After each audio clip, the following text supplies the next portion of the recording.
Tout se transforme, rien ne se perd, dit-on. Coup de projecteur ce soir sur une compatriote qui en a fait sienne ce dicton. Entrepreneur, la laine est sa matière première pour la réalisation de ses chefs-d'œuvre. Je ne vous en dis pas plus. Suivons ce reportage de Priscilla Monda et Guy Vaya-Lemessi. Il est 11h lorsque nous arrivons à Oundogo dans le 6e arrondissement de la commune de Libreville, où nous rencontrons Marlene. Assise sur cette chaise, crochet en main, elle confectionne la future robe papillon de sa cliente de 39 ans.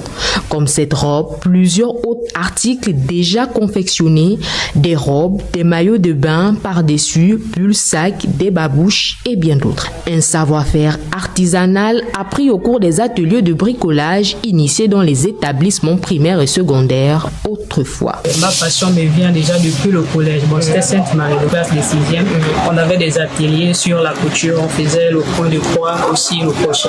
Donc je m'étais intéressé sur le crochet et c'est de là qu'est venue ma passion. Ça fait déjà plus de 10 ans déjà que je le fais. J'ai commencé avec Léo déjà, après j'avais arrêté. Donc c'est 10 ans après que je me suis rappelé de ce qu'on avait fait en 6e parce que j'avais aimé ça.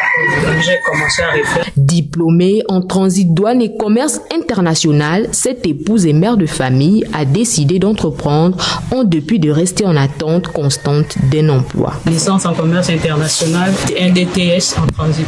J'ai décidé de vivre de ma passion. Ça marche quand même.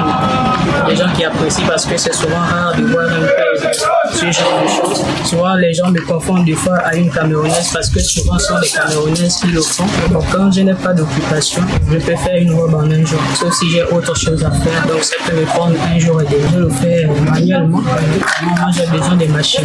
Parce qu'avec les mains, des fois les aiguilles, donc des fois ça me donne un peu de faim, les panaries, etc. Et vous voyez que ce genre de coton, on ne le trouve pas ici. Donc ici c'est même plus cher. L'entrepreneuriat, un secteur d'activité encouragé par les autorités compétentes, ces Gabonais qui décident d'entreprendre sollicitent l'appui de ces derniers.